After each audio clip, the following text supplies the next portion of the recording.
Hi everyone, we have Archie here today, who is currently a digital nomad, right? So you're trying to make your move to Portugal from the UK. And yeah, we just want to chat for a bit and see like what his experience is. We've been working together now for I didn't even count it, but it's less than a year. I think it's 7 months or something like that. Yeah, I think so. Yeah. 7 months, yeah.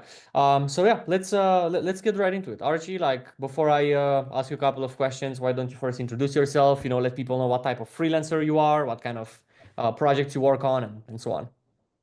Yeah, so my name's Archie. I used to be a teacher, physics, maths, and computing studies. And then for a while, I ran a couple of businesses doing online courses, mainly A levels and GCSEs, which are school-based courses in the UK. Um, and but that was very, very stressful because I don't know if any of you have ever run a business before, but it is 24/7. And also you have such a weight of responsibility for the people that work for you. So I actually jacked that in a good while back. And then I started doing a bit of freelancing work myself, originally through a company in America. I think it's called Dibley, and they run something called Urban Writers, but the pay rates are miserable. You get like um, I think it's like a cent a word or something like that. It really is appalling. And if you're with them long enough, you manage to make your way up to the lofty heights of 1.4 cents per word. So you're never going to make a fortune with that. But I was using it to build experience, and then out of the blue, Dennis contacted me, and obviously probably through trawling LinkedIn and coming up with my ghostwriter nonsense that was on there. At first, when you're approached by people out of the blue, and especially if they're asking you for, a contribution to their efforts that are going to help you, you are very reluctant to part with the money. And I have to say that although I had that initial reluctance, the feeling I got from Dennis when I was talking to him in our first meeting was very positive. And I thought, yeah, I'll take the risk in this. And I'm glad that I did because, without a word of a lie, it has changed my life. I am making so much money from this now. It's not true. I've got clients signing up for tens of thousands of dollars and even pounds occasionally. My most recent client is based in London, and she's signed up for a 3-book deal with me. That's just off the bat. Nothing else has happened Nice. apart from just signing up with that. And the minimum I'm going to earn from that is 36,000 up to 45, which is on the agreement. But then if we go over that, there's a pay rate for beyond that for the number of words. That takes me up to 75,000 words. Beyond that, we're looking at Yeah. more payments. I've just finished a book for a doctor in America. He'd written the whole book, and I was basically rewriting it for him. That was $17,000, and he wants me to write another 5 books. He's also very seriously considering taking me on as his personal writer for $10,000 a month going forward to do these 5 books, but also to cover an 8-book series that I've mapped out as well, which I started with other clients, but then they ghosted me, which happens occasionally. Don't expect everyone to sign up with you right away. It does require a bit of effort from your part to Yeah. talk to people, get the measure of them, discuss things with them. But you quite soon learn who's ready to go because some people are just so keen to get started. They just want to fire into it right away. Just about And finding them, right? It's just sorry, about it's just about finding them, right? And it's just about finding them, and that's the hard bit, to be honest. And that's why you need someone like Dennis and the people that work for him, because honestly, the amount of work you would have to put into unearthing it's like panning for gold. You could spend your entire life sifting through the silt and never find anything of great value. But the good thing about working with Dennis is they will dig out those nuggets for you without you having to do much effort. Basically, you're occasionally answering during the course of the day. I might answer about 3 or 4 messages from LinkedIn that have been generated as a result of the massive amount of work that's done in the background in outbound reach. So I might answer a few of those, and then I might have 2 or 3 calls to do per week. And it's a percentage game at the end of the day. Out of all the in-mail messages that are sent, a huge percentage of that is going nowhere. A small percentage will get your reply, and then out of that, an even smaller percentage will book a call with you, and then out of that, an even smaller percentage will actually take you on as a writer.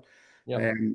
But without doing that mountain of work, you're not going to get anything. So it does pay dividends, and nothing in this life is guaranteed. But if you're good at your job and you're able to talk to people on a Zoom call like this, then you will get business. Generate no problem at all, because believe it or not, there's actually people out there looking for ghostwriters. People out there have got projects that have already started and have stalled because they just simply don't have the time for it. Yeah. Yeah. That's the same with the last two clients I've had. That's been their situation basically. Yeah, of course, and appreciate you for sharing this. I was about to ask you like how was your overall experience, but you you already answered that question. So Is this a bit when I ask you for my money back so that I can you can bribe yeah, me to say something nice about you? I should. yeah, I can Unfortunately, wire it. I can wire it right now. No yeah, worries. unfortunately, I've busted my game here. I should have played a bit harder poker with you there. Yeah. But no, seriously, Dennis has asked me that question. I've got no problems. He's fantastic. He's on the ball all the time. I get answers from him instantly for any of my needs. They also run a group on Discord where you can discuss with other authors. How you get things done, any questions you've got from people who've got experience in the field. So that's a big thing in itself. Yeah, and it's all about communication and making sure that the volume is there, right? Which kind of brings me to my next question, because you were mentioning that, like your job basically when working with us is just to reply to a couple of people and then have a couple of meetings, right? Yeah, Obviously, we have a lot of people that join us that their biggest concern is time. Like they don't have time to do the mountains of work that is required. yeah. So, how like I want to understand how much time do you think on average you're spending per week on managing this whole system that resulted in the deals that you mentioned you Yeah, closed? so I mean, literally daily, it's about 5 minutes or so, just answering one or two little emails that have come through from people who say, I am interested. So I send them a little email. I mean, if you don't want to do that, apparently, it'll get done for you. You don't even have to do that if you don't want to. But I always feel that it's nice to get a little bit of a personal touch. And sometimes there's something in the person's profile or whatever you think you might latch on to, things that you might have experienced in yourself or whatever. There's often something that you can latch on to. So literally about 5 minutes a day doing that. And then calls, probably about, I don't know, each call's about half an hour to 45 minutes. And I do two of them, three maybe. On a really good week, I might have five, Yep. But I would say the average is probably about 3 a week. Okay, got Yeah. it. So then it means you're spending literally like less than 5 hours a week and maybe Oh like yeah, way less, way less. I yeah, mean, my job is writing, and I don't want to be spending my time wasting my time in a lot of calls and emails, etc., etc. I want to get the people that are interested in front of me, and then I can deal with it from there. All the other stuff, all the sort of marketing and all the rest of it, that's just too much work, and yeah. it's not something I'm interested in doing. I want to write, and that's it. Yeah, of course, of course. That's why I wanted to portray, because people like, especially if you're in a situation where you want to grow your freelancing business, but you also have maybe a full-time job on the side, or maybe you're doing something else as well. It can be quite tedious, to spend like 15, 20 hours a week purely on doing marketing. And then it's not even guaranteed that it's going to work, right? Because you're doing things without a system, without something that has proven. That's why I wanted to put things into perspective here, like how you are handling this as well. Yeah, Um, yeah, yeah, and I obviously like your focus right now is specifically for book ghostwriters, for book ghostwriting projects, right? yeah. Uh, do you feel like this process would work for any other type of freelancer regardless? Like it doesn't Yes. matter if they're software engineers and other Yeah. people. Yeah. I mean, to really put this in perspective, after we finish this discussion, Dennis and I are going to be talking about a colleague of mine who is an instructional designer, and I'm quite sure that this process will work for her just as well as it does for me. Because again, there'll be loads and loads of companies out there, or even individuals that are desperate to get good quality work done. And if they get an email coming in from someone who's an expert and has got a very nicely produced LinkedIn profile, that's quite important. Dennis helps you with that as well. Then I'm quite sure she'll get lots of work out of it. And I think it would apply to anything that people are doing, which is a creative service, I would say. Um, and maybe even other things as well. I haven't even thought about that, to be honest, Dennis. Yeah. Yeah, of course. No, I'm asking because when people come to our website, they see a lot of testimonials and interviews like this one from book ghostwriters. Yeah, And they have concerns whether this system would work for them or not. I mean, obviously we've worked with other types of freelancers as well. We've worked with software devs, we've worked yeah, with graphic okay, designers, with copywriters. yeah. But it's just that you ghostwriters have a glue to our service, so it's easier, to deliver, and we have a lot of testimonials there. So um, Yeah, yeah. it just makes sense, obviously, because Let's, now that you've revealed that vast quantity of different people that work for you, I'm not surprised, to be honest. yeah, If at the end of the day, it's all about marketing, isn't it? You yeah. know, The thing is, as you said it, Archie, if there are companies out there that need a service and yeah, you get in front of them when they need it, exactly. that's it. Like it's very simple human logic. It's just like Yeah, I used to be involved in a lot of marketing in the yeah, two companies that I ran, so I understand the marketing game. And as I often said to people, if you make it shiny enough, people will buy yeah, it. yeah, of course. And but that's not, obviously what we're offering here is something that isn't just shiny, but is also got something underneath the cover as well, something that is phenomenal. Sorry, I'm blowing my own trumpet here, but I'm good at what I do. And the other people that Dennis employs are good at what they do as well. So, you only have to get that across to the potential clients, and Bob's your uncle, you'll be in, you Yep, know. that's it. That's it. Awesome, awesome. Let's I know like a few minutes ago, like we were talking about, and you were talking about the types of projects you want, that potential 10,000 a month contract with that person. Yeah. If we look at it like from a bird's eye view, like what was like, can you share a particular success story or like a major milestone you feel you've hit with working with us? Um, okay, so there's a couple of things there I would say.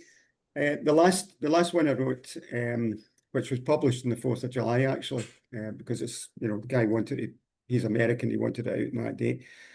I'm not going to go into the details of it because obviously it's confidential. But it was more about a legal case this doctor had won, and he um, um, he had a bit of uh, a very traumatic history, let's put it that way, which involved a lot of death around him. And when I'd finished writing the book, he sent the unfinished draft before it was packaged and all the rest of it. He sent it out to people who had been mentioned in the book, and one of them got back saying that it'd taken him a while to reply because he couldn't stop crying every time he read the bit about himself in it. And I thought, well, obviously I've done a good job there, so that was a bit of a milestone for me personally. Um, and and just the feedback that I keep getting from this guy is phenomenal. And I had that before when I worked with the previous company that pays peanuts. I was getting a lot of good feedback from the clients about how they enjoyed my writing, how, like I started off with another doctor in that company, and then he broke away and just employed me directly because he loved my writing. And to me, obviously money's important, but the recognition, the appreciation that you get from people is so valuable to you because it really makes you feel like, yeah, I know what I'm doing, and people appreciate it, and it gives you that sort of affirmation that we all crave, you know. Love it, love it. Yeah, and that's the thing. It's not about getting clients. It's about getting the right clients. Clients that can be meaningful, that can make you fulfilled with your work. And sometimes people have this belief that, because it's called outbound marketing and it's a numbers game and you have to kind of, spray stuff out, that you cannot be selective with the type of people you work with. But Yeah, it's the opposite, right? Because now you yeah, have so many people you yeah. speak to I that mean, you, it's, to underline that, Dennis, I mean, most people just ignore the message. That's typical of any sort of online marketing that's done.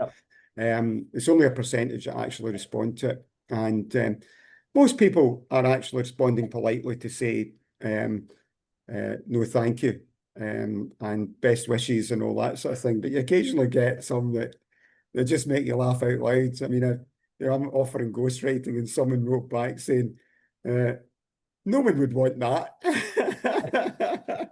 yeah, And I then know. another person just replied, I'm not going to swear here, but they used a swear word, something off, right? And then and that raised an eyebrow with me. And then there was someone who just got on her high horse about her own importance. And it's just incredible how much she thought of herself and how embarrassing that sounds if she's sending that sort of stuff out to other people. I thought, this is just crazy that someone would speak to other professionals in that way, where Yeah. basically they're saying the best thing on earth ever. So yeah, you get some funny ones, but yeah, it is a numbers game. You're quite right, and it's coming back to what we said earlier.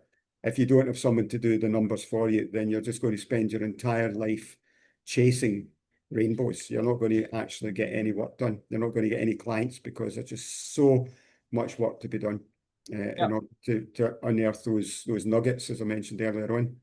Yeah, and I have a lot of people, like, because it's not just a numbers game with LinkedIn, but even if you're applying on Upwork, looking for full-time jobs, doing everything else is Yeah, purely just a numbers game, and it might not be at this big of a volume, but you're still gonna have yeah, the 10% ratio of people who are nice and people that 90% of people that don't care, right? yeah, yeah.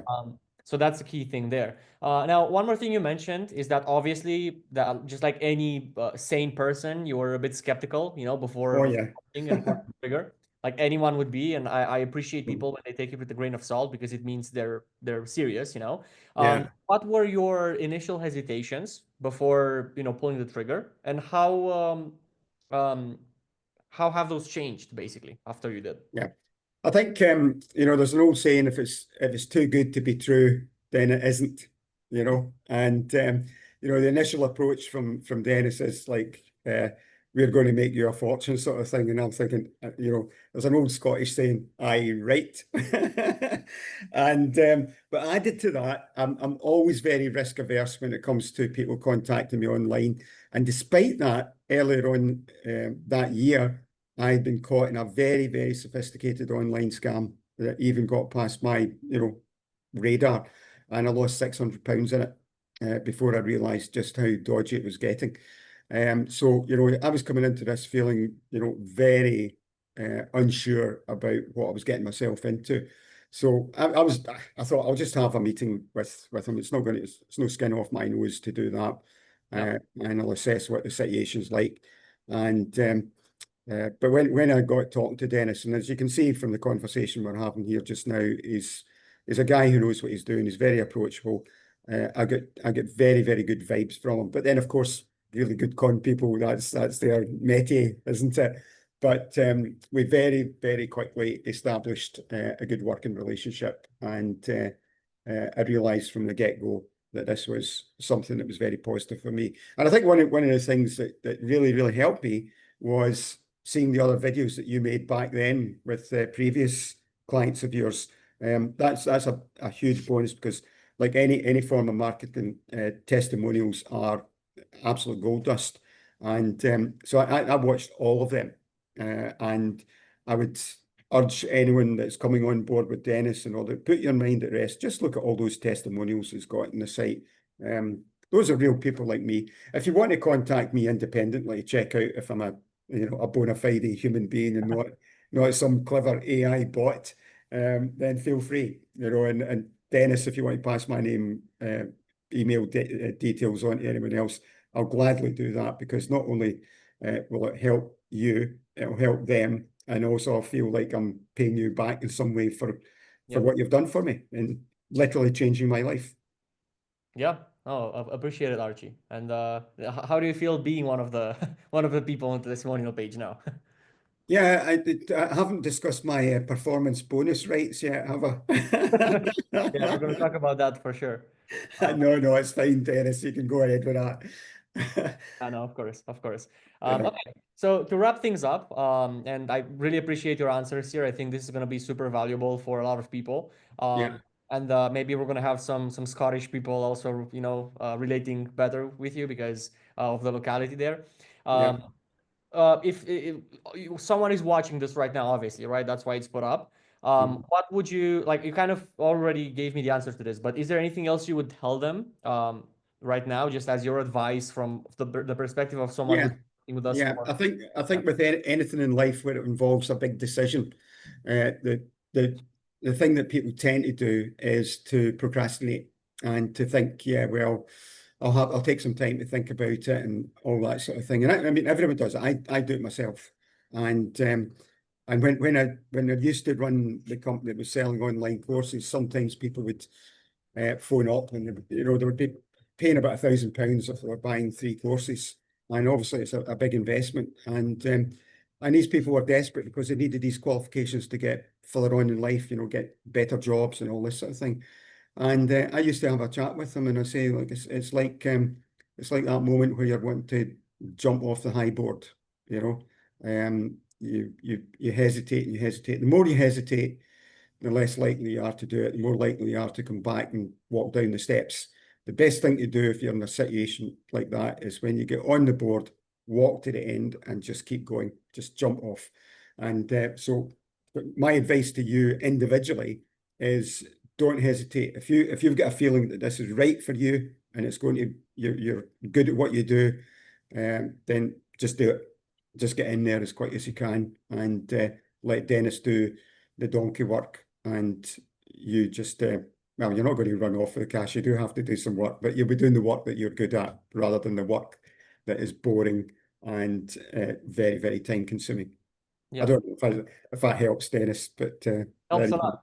Yeah, it helps a lot because this is what it's all about. That's why we do stuff for people. That's why we take the matters into our own hands because we want people to like outside like if we just not don't think about the money for a second here. Yeah, We look at the fact that right now you have a business that no matter how much money it makes you, it's a business where you can feel that you're doing the work you're supposed to be doing. You're not spending like tens of hours, like in the loophole of finding client acquisition methods, yeah, and you can focus on your other personal life ventures as exactly. well. Yeah, So that's the core thing. That's the most important thing here. Like, yes, people do care about the return on investment, and I understand that because I'm a business owner and I do it myself. But there's also like the life return on investment you have to think about. yeah, yeah, Um, so exactly. yeah, appreciate your time, Archie, and yeah, this has been amazing. I'm gonna send you an invoice for your time. Good Awesome. man.